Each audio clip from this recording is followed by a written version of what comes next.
Assalamualaikum warahmatullahi wabarakatuh. Perkenalkan, nama saya Putri Balki. Saya dari Prodi Ilmu Politik. Di sini saya akan menyelesaikan tugas akhir dari mata kuliah Birokrasi Politik. Nah, saya disuruh membuatkan sebuah video dari materi patologi birokrasi. Nah, saya mengambil tentang adanya jual beli jabatan gitu.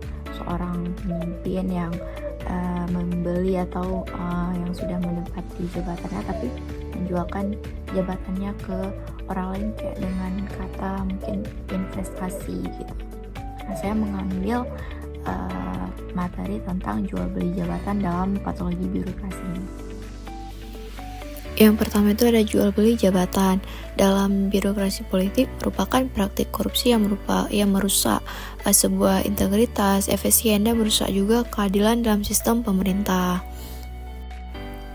Terus adanya definisi jual beli jabatan. Nah, dalam definisi jual beli jabatan ini, jual beli jabatan adalah praktik di mana posisi atau jabatan dalam birokrasi diberikan kepada individu yang bersedia membayar sejumlah uang atau memberikan imbalan tertentu, alih-alih kayak seperti berdasarkan merit atau kualifikasi gitu.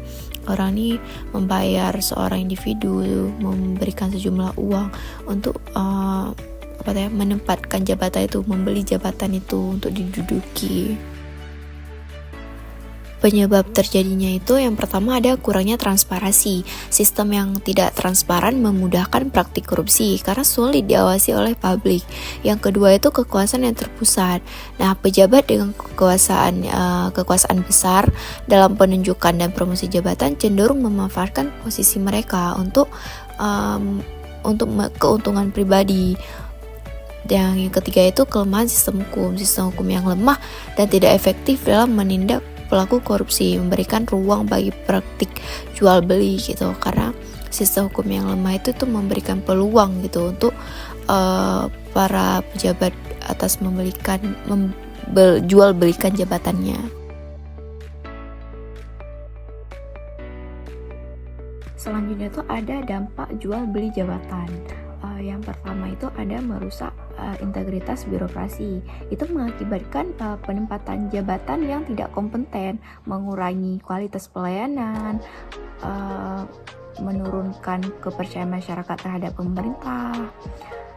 Yang kedua itu ada peningkatan korupsi.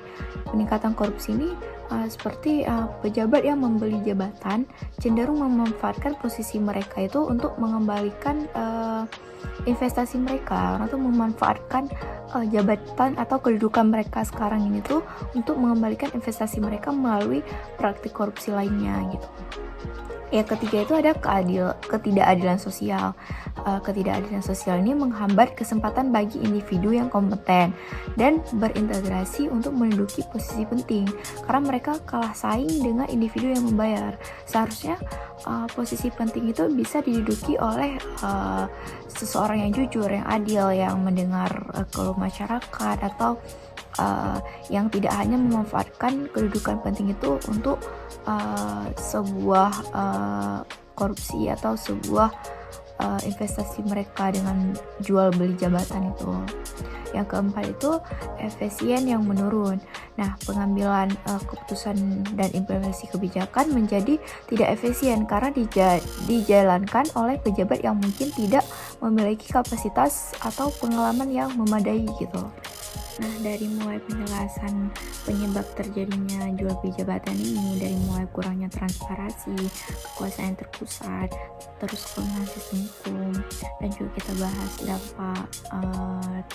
dampak dari jual beli jabatan ini, kita bisa melihat seharusnya yang menduduki posisi penting atau seorang yang memiliki jabatan penting itu, yang menduduki posisi penting itu, yang mendengar keluh kesah masyarakatnya gitu. Gak cuma hanya karena dia udah menduduki posisi penting itu dan dia mendapatkan hak itu, dia bisa melakukan sesuatu hal yang menguntungkan dirinya sendiri, tidak memikirkan orang yang di bawah dia, yang masyarakat contohnya. Dia nggak memikirkan orang itu lagi, dia hanya melakukan aku udah duduk di posisi penting nih, harusnya aku bisa mendapatkan lebih dari yang aku dapatkan gitu. Dia melakukan seperti jual beli jabatan, korupsi, kan itu menguntungkan dirinya sendiri gitu, nggak menguntungkan masyarakat ataupun negaranya kan enggak, tapi dia lebih mementingkan dirinya sendiri dan dia menguntungkan dirinya sendiri. Nah, seharusnya posisi penting itu bisa diduduki oleh orang yang lebih jujur, adil, lebih cerdas, lebih lebih bisa mendengar keluh kesah masyarakat. Seharusnya bisa diduduki oleh individu tersebut, tetapi cuman mereka kalah mungkin dari mulai bayaran.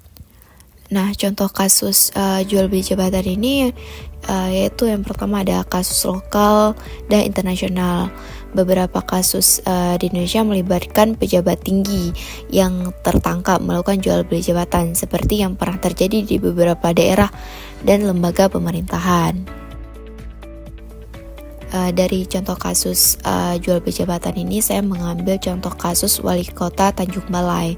Wali Kota Tanjung Balai, salah satu Wali Kota Tanjung Balai, M. Syahrial, pernah terjerat kasus jual beli jabatan pada tahun 2021 lalu.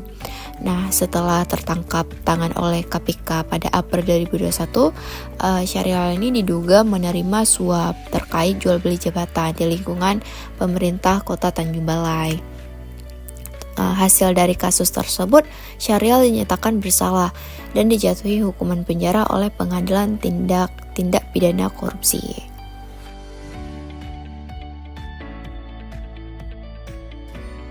Upaya penanggulangan ini ada 4. Yang pertama itu ada transparansi dan akuntabilitas.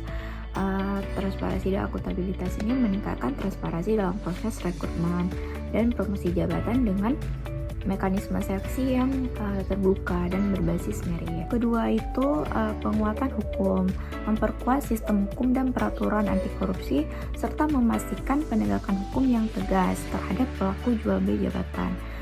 Jadi di pemerintah kita ini perlu adanya penegakan hukum yang lebih kuat dan tegas supaya tidak terjadinya lagi jual beli jabatan gitu. Nggak cuman bisa dibayar, kalau bisa dibayar tuh kan bakal terjadi lagi itu jual beli jabatan, korupsi atau segala macam gitu. Yang ketiga itu peningkatan pengawasan. Peningkatan pengawasan ini melibatkan masyarakat dan lembaga independen dalam mengawasi proses penunjukan dan promosi jabatan.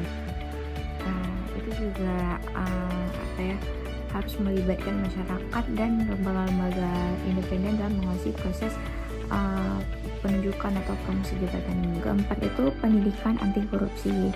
Pendidikan anti korupsi ini untuk meningkatkan kesadaran dan pendidikan tentang bahayanya korupsi dalam sebuah pemerintahan itu dan pentingnya integritas dalam birokrasi ini. Jadi perlu peningkatan kesadaran individu dan pendidikan tentang bahayanya korupsi atau jual beli jabatan ini. Adanya peran teknologi dalam pencegahan. Yang pertama itu ada sistem digital. Sistem digital itu menggunakan teknologi digital untuk mengelola proses rekrutmen dan promosi secara transparan dan dapat diawasi oleh publik. Yang kedua itu ada e-government. Itu implementasi e-government itu untuk mengurangi interaksi langsung antara pejabat dan calon pejabat yang dapat membuka peluang korupsi.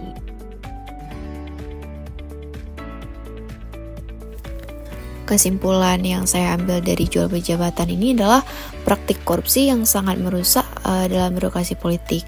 Untuk mengatasi masalah ini diperlukan langkah-langkah sistematis yang melibatkan peningkatan transparansi, penguatan sistem hukum, pendidikan anti korupsi, serta penerapan teknologi untuk memastikan proses rekrutmen dan promosi yang adil berbasis merit. Nah, pemberantas praktik ini sangat penting untuk membangun birokrasi yang bersih, efisien, dan berintegrasi, serta untuk meningkatkan kepercayaan publik terhadap pemerintah. Sekian penjelasan atau presentasi dari video saya ini yang berjudul Patologi Birokrasi. Saya mengambil jual beli jabatan. Semoga dari penjelasan saya ini bermanfaat untuk yang menonton. Semoga tidak ada lagi jual beli jabatan atau hukum-hukum penegak hukum itu lebih kuat tentunya untuk memberantas korupsi, memberikan pendidikan atau kesadaran untuk pejabat yang pernah melakukan korupsi atau pejabat jabatan. Semoga tidak terjadi lagi. Lebih dan kurang saya minta maaf.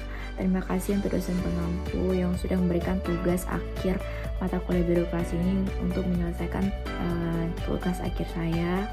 Lebih dan kurang saya minta maaf. Assalamualaikum warahmatullahi wabarakatuh. Sampai ketemu lagi.